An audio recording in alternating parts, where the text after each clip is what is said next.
Hello and welcome to another Crafty Snipers Airsoft video. On today's video I'm going to be doing the second in the series of Crafty's Thoughts On. And today's subject is going to be, well, you can take a pretty good guess, it's camouflage. It's something that's very big in Airsoft, and this video is here to demonstrate this more sniping side of Airsoft and what you can get away with camouflage wise. Now obviously, as you can see, I'm wearing a full size ghillie suit and I'm incredibly hot in this thing because it's inside. So what I'm going to do is I'm going to get rid of this, go back to the baseball cap, and now I can do the video properly without cooking. So we'll start with the ghillie suit. We'll start with this kind of setup. Now ghillie suits are all very fine and well, and you can get every different shape, size, quality, camouflage pattern on them. You know, there's hundreds and hundreds of them out there, varying in different prices from dirt cheap to uber expensive. And a lot of people tend to think that these don't work. I actually think they do. They work really well, but it depends on your play style, and it depends on the environment that you're actually playing in, because you've got to try and match this camouflage pattern to where you're playing in, because there's no use having one that's having a ghillie suit that's quite bright and full of light colours when you're fighting in a darker, greener, woodier even kind of environment. It's going to make you actually stick out instead of camouflaging you. So that being said, at the local site I play at, which is Lincolnshire Airsoft Club, we have a woodland site. Now in the summer, this kind of setup is actually really, really good. I've actually managed to wear this once, unfortunately. That's all I managed to get out of this before the weather turned nasty and winter came along. But during the summer, I noticed that this camouflage pattern, which is loosely a lot of dark, well, it's got a lot of light greens, a lot of dark greens. It's basically DPM green, and it camouflaged me very, very well. So this year, when summer finally kicks back in again, I'm going to be quite happy to wear this and hopefully disappear into the wood and take my shots and kill some people. Now, that being said, I don't want to say to people that if you want to be a sniper, that this is what you have to have. Okay, you don't have to have a ghillie suit. I've proven this point many, many times. So what I'm going to go through is some of the stuff that I personally have used in my airsoft matches that I've had in the past when I'm playing the sneaky, crafty sniper recon role, we'll call it. So obviously, like I say, we have the ghillie suit here. This is actually a full piece ghillie suit. I have a pair of trousers, I have a jacket, as you have seen, I have this monstrous hat thing, and I also have a gun wrap, which, well, it kind of wraps over the gun, all in the same camouflage pattern. So works very well. It's a full setup, came all in one price. I honestly can't remember how much it was. It wasn't a great deal of money, but it worked for me. Anyway, what else do I have? Right, I also have this thing, which isn't a jacket or anything like that. It is a sniper's cape, or it's Superman's cape when he wants to be camouflaged. Basically, this is about as simple as you are going to get with camouflage. What you have is a net with lots and lots of loose fabric tied onto it in all different colours. You have the usual leafy pattern all over this thing, and basically you wear this on your back, tie this around your neck, don't strangle yourself, but yeah, you wear this on the back, and from the back end of you, it kind of breaks up your outline as a person. Again, this doesn't work brilliantly on its own. It's part of a package. That's the whole idea of sniping. This includes the weapon system that you're going to be employing, your camouflage, and your tactics as a player. Like I said, we will get into all this, but yes, if I want to play the dedicated sniper role in summer, I'm going to be wearing this thing. If I'm going to be playing the sniper role in winter, or when I don't want to absolutely fry and sweat and just generally be feeling very nasty, I'll be wearing this. Now, I have said that it's supposed to be put on your back. It doesn't have to actually be on your back. Now, what I found is very useful with this particular sniper's cape is, say you find yourself in a position, in what I call the hunkered down position. So you've got yourself a sniper's hide, you have your rifle deployed, you're waiting for the enemy, you don't want to give away your position. Well, this sniper's cape can then be draped over the front end of you. Okay, so this is where your rifle is going to be sat out of the bushes. It could be spotted by the enemy. So with the sniper's cape draped over the top of a rifle, breaks up the sight of any kind of barrel, and it will take a very, very keen player to notice that there is a barrel pointing in their general direction. So sniper's cape, I don't believe I've seen any that you can actually buy. I could be wrong, you probably can buy them somewhere, but the thing about snipers is you make stuff. You make it suit your environment. So this kind of thing, like I say, it's just literally netting and a lot of cable ties, and you just basically tie stuff to it. And the great thing about it is, if you don't find the camouflage pattern is working very well, then add more to it. And if it's working too well, well, that's never a bad thing in sniping, but if it's too hot, or it's too heavy, or that kind of thing, you take stuff off and you make it fit your playstyle and your environment, which is a very important thing in sniping. Now, what else do we have down here in my lovely package of camouflage goodies? Well, the next thing we have is a scrim net, or swim scarf, or whatever you like to call it, in just OD green. Now you might think that this is absolutely useless. It's not camouflaged, it's just OD green. What you can do with this is, obviously, you try to cover the bits and pieces of you that are going to show. Now, if I'm wearing the full ghillie suit, I won't need this on me, but I may wrap this around my gun as another form of cover for the camouflage for the rifle. If you're playing in normal, let's say DPM camouflage, you're not wearing this, you're just wearing your standard issue uniform, your neck area is going to show, because your jacket finishes around here, and your face is up here, and your helmet's there, kind of thing. But there's this big pink thing here called your neck, and you're going to want to cover this up. So you basically just tie this around yourself, again without strangling yourself, and you have now added some more camouflage, and also you're breaking your outline up. Okay, now the human species will see things and will immediately say, that's a human being. Okay, in an airsoft case, that's an airsoft player, that's a sniper, he's going to shoot me. With this kind of item, you can break your outline up and make yourself look like anything else but a sniper. Now, that being said, what else have we got? Now we're going to move on to standard issue camouflage. Okay, so if you don't want to wear this kind of stuff, and you have your standard camo, whether this be MTP or DPM or ATAX or whatever, okay, I have got a set of camouflage down here that I have found to be quite useful in my role as the sniper recon player. Now, first of all, we shall have my first ever camouflage, or item of camouflage clothing that I ever wore when I did my first airsoft match. Now a lot of you have seen me in DPM camouflage, and that is my main camouflage. That wasn't what I started off with. Okay, what I started off with was this.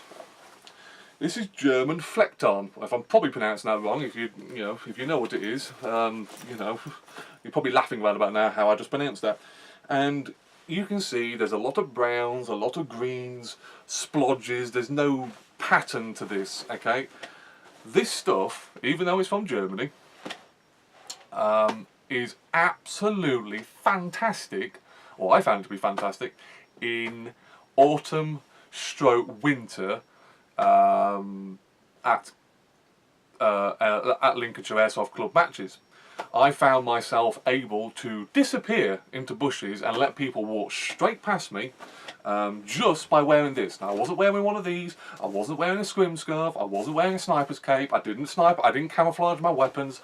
I had just a set of these Flecktarn camouflage, and people would literally walk straight past me. I do remember one of my first matches, and I was hidden under a tree. I had a rather large tree behind me, a very thick tree, so I thought this would camouflage me from the rear.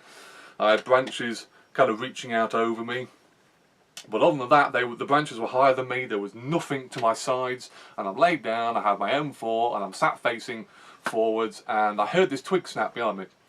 And instead of moving, I basically just sat there and waited, and sure enough, this enemy player walked no more than 2 meters in front of me, straight past me, never even saw me, put the weapon onto single shot, pop pop, took him out in the legs. And the player literally just turns around and he says, "Thank you very much for not lacing me up with full auto, and by heck, I never even saw you." So if you can get hold of this stuff in a woodland environment, it's actually really, really good. Plus, it's not something you see that often. Most of the people go for the DPM camouflage or the MTP or the American style camouflage patterns. This stuff, cheap, very, very cheap actually. A lot of it in different sizes, different varieties, and as it turns out, fantastic at camouflaging you when you want to be sneaky. Now, what else do I have down here? I have one of my latest camouflage patterns I've been trying out. Now, this particular set of camouflage was more geared at the winter, autumn/winter style matches, when colours in the country tend to go from less greens to much lighter colours. Okay, where DPM camouflage can start failing in its ability to camouflage you, you need to change your camouflage pattern to something a little bit lighter. So what we have here is my pair of trousers in what is called ATAX Field Green, I do believe. I think it's American, I'm not 100%. It is fairly still brand new, and as you can see, this pattern is completely and utterly different from the splodge style pattern colour of Flectarn. Okay, you have very shapes. You know, you can see the different dots and all sorts of things in here. This kind of pattern system is more blended. Okay, so if you imagine you're going through a field that is lighter colours, this ATAX field pattern really does blend you in to your environment. Now, unfortunately, I do not have the jacket or shirt that goes with this particular field pattern. I will end up with it at some point, but you know, I just ended up with a pair of trousers. This works quite well. It's not the best camouflage. Like I say, it's very limited to a light environment. So I only really use that in the autumn/winter matches, where, like I say, the colours at our local field, our local wood even, go a lot lighter, and I find it to be, it's a hard pattern to work with. You really have to change your play style to make this pattern actually work. I've found other patterns, like I say, the Flectarn works brilliantly no matter what you do, or no matter what your level. This kind of stuff, I've generally found, yes, I've had sneaky kills, I've shot people when they never even expected it. Like I said, it works, don't get me wrong, but this is a little bit more expensive. You know, it is starting to come into circulation for airsoft players. It depends on your field. It may work in the summer, but like I say, this is more of an autumn/winter pattern. Now, if we go down here, we see my personal favourite camouflage pattern, which is obviously DPM green. This stuff is ex-British Army or British Forces from circa 1980s odd. This is what I grew up looking at the British military. This is what they were wearing. That is probably partly why I wear this stuff. You know, I don't want to emulate the British Army that much, but in camouflage pattern, this is what I know, so this is what I ended up with. Now, this pattern works fantastic in summer, when, like I said, you get the darker, fuller greens and your browns. It works well in woodland environment where you got massive trees next to you. You know, it works equally as well when you're in a field of loose grass, you know, tall grass, that kind of stuff, nettles, evil things. You can disappear with this stuff. Plus, it also, you know, again, it almost works in winter, but you've really got to work hard at your camouflage pattern and your style of play to make anything work, sniping wise, in airsoft, especially during winter. Now, that being said, That's the uniforms that I have personally. There are other camouflages out there that I have found, you know, people have come up to me and said, well, this works really well. And the people I've shot, I myself have been on a stalk, shall we say, after people, and all of a sudden this person just suddenly appears 20 metres in front of me, and I'm like, I never even saw where he was. Now that's partly because his camouflage is really good, so there is other patterns out there that work really, really well. However, it's also down to the player's tactics and the mindset of the sniper. Now, we're going to talk about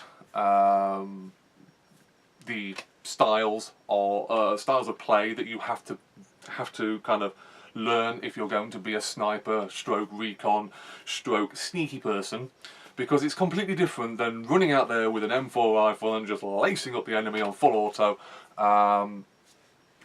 So what we're going to do is I've got a person here. He's a friend of mine on the Facebook site. His name's Nicholas Head, and he's very kindly given me what he calls the 6 S's, which are to do with sniping and sneaky play, and generally what kind of mindset you have to be in to be a person, but to be a sniper in airsoft. First of all, the first S is shape. So everything you're wearing. Now, basically, with your full loadout, you've got to work out how this shape and your body is going to blend into the background. Okay, you don't want big massive lumps and bumps that are going to give away your position. You're going to want the enemy to look in your general direction and go, well, there's nobody there. What you don't want is people to be looking in your general direction and go, well, I'm not sure what that is. What is it? Let's go investigate it. And all of a sudden, you know, you've got 5 or 6 enemy after you, and you cannot kill them for love nor money. The next S is shine. Okay, so all shiny surfaces on you and your weapon. Now this is a big one. This is actually one of the big things. Now, if I was to borrow, let's say, my MP5K. Okay, as you can see, this is a black weapon. It's got red markings on it. It's fairly dull in its finish, but as you can see, there is a bit of light shining off this weapon. Now, I like to carry this weapon under my arm here in its own specialised holster. Most of the time it's fairly well covered with either my arm or my chest, or, you know, it's quite hard to notice that I've got this sat here. However, if you are moving with this weapon drawn, you have now suddenly got a device that's going to reflect light, and the human eye will notice movement and light. Okay, so it may just suddenly see the light, the sunlight just glimpses off this gun, and suddenly your position is given away, just purely because this gun gave it away. Now, what can you do about that? Well, you can put camo tape on these guns to completely change the colour on them. You can change them to be an OD green finish with no shine on them. Now, if you did that to this gun, the shine level, like I say, will just disappear. However, it's not going to make this gun look any better. So on this personal gun, like I say, I wouldn't bother doing it, but you can change your weapons and your colours on them. Now, the next S is shadow. Okay, so always stay in the shadows, so you don't cast one yourself. Now, again, this is all coming down to what other people are going to see. Now, like I said earlier, the eye will see movement. Okay, as you're walking along, you might be sneaky, you might be wearing your ghillie suit, you might be disappeared, but your shadow is reaching out there, and that's what they see. And if the enemy sees a shadow, they know full well something's causing that shadow even. So, you know, try and think about what kind of shadow you're leaving around the environment. It's quite a difficult one, but it is something that you need to think about. Now, the next S is surface. All metal surfaces need to be dulled. Now, this is pretty much like shine, but I kind of like to think of that is stuff that you're carrying on you. You know, again, is this something that it's going to reflect light and give away your position? So it needs to be something that you cover it up, whether you cover that up with tape or put it in a pocket so it's well and truly out of the way. Excuse me. But it's obviously something that you have to think about. Now, the next S is silhouette. Now, this one's a very, very important one. Okay, a silhouette, your body will always be recognised on hilltops. Now, at the last match I was at, which was at Curtain, which is a woodland site. We have a rather large ridge line that runs in the middle of the site. It's quite high, and in summer it's covered in trees and bushes, and you can barely see any kind of movement. You really have to use binoculars or some kind of scope system to actually see any kind of movement. And should you even see the movement, you can't work out what it is, what weapon system they're carrying, so you know, it's quite difficult. However, like I say at the last match, being that it's now January, all the trees have lost all the leaves off them, the bushes are dead, and I remember walking, must have been the best part of 200 metres away from this ridge top, completely, you know, I was camouflaged compared to these guys on the ridge, and I counted 6 or 7 guys walking across the absolute top of this ridge line. I was able to work out their camouflage pattern, their direction of travel, the weapon system they were carrying, and I was able to form a plan up to either A, attack, or B, retreat to another point. 6-on-1 against a sniper is not exactly fairish odds, but if I can get into a position, I can take these guys out without them ever knowing about it. Now, as a sniper, when the roles are reversed, when you want to go across the ridge top, what are you going to do? Well, it's quite simple. Like I said, you don't go on the top of the ridge. Drop down a little bit, okay? If you're camouflaged, if you're wearing a camouflage system, most ridges are made of dirt and mud and all sorts of mucky, horrible agricultural stuff. That will camouflage you. Now, if the enemy's looking for you and you're walking on the ridge, especially if there's no cover, they'll see you. But you know, you don't walk off. You don't make it easier. If you make it too easy for the enemy will just take shots at you and laugh at you. However, make them work. Make them have to do the job to find out if you're even there. So, sudden movement is the next S. Move slowly, as people will be drawn to movement when there's no wind, and they'll take a shot at you. This goes back to what I was saying again about the eyes sensing light and movement. Now, when you are on the stalk, you move very slowly. It's quite a thorough kind of system that you use. If you was a general foot soldier with your M4 rifle, for instance, you would be moving quite quickly because you just would. If you're playing a sniper role, okay, you don't. You've got a weapon that is uber long range compared to M4s, and you don't want to give away your position. You don't want the enemy to know there's a sniper moving from A to B. You want to get into position and then take a shot at the enemy who they still don't know where you are. So the movement has to be a very slow, methodical kind of movement, and I've noticed that snipers that stand upright are asking for trouble. Now, you can't tell this at the moment, but I am quite tall. I'm about 6'4", 6'5", and if I stand up, there's not a bit of camouflage in the world that's going to cover me. So I have found out that the best way of doing it is crouching down. Get down low, get your rifle tucked up nice and close, and just methodically make your way to wherever you've got in your head that is going to be a good sniping position. Now, those S's are very, very important. I've actually, when he told me about them, I actually suddenly realised that I actually employ quite a lot of the tactics there. But, like I say, if you want to be a sniper and you're wondering what it is that you have to do, go by that guideline and you're not going to go wrong. Now, the next part we're going to go on to, we're going to cover, is obviously the most important system. You've got your camouflage sorted out. You're in field, and you've managed to stalk up to a position where you're going to take your shot. Or what you're going to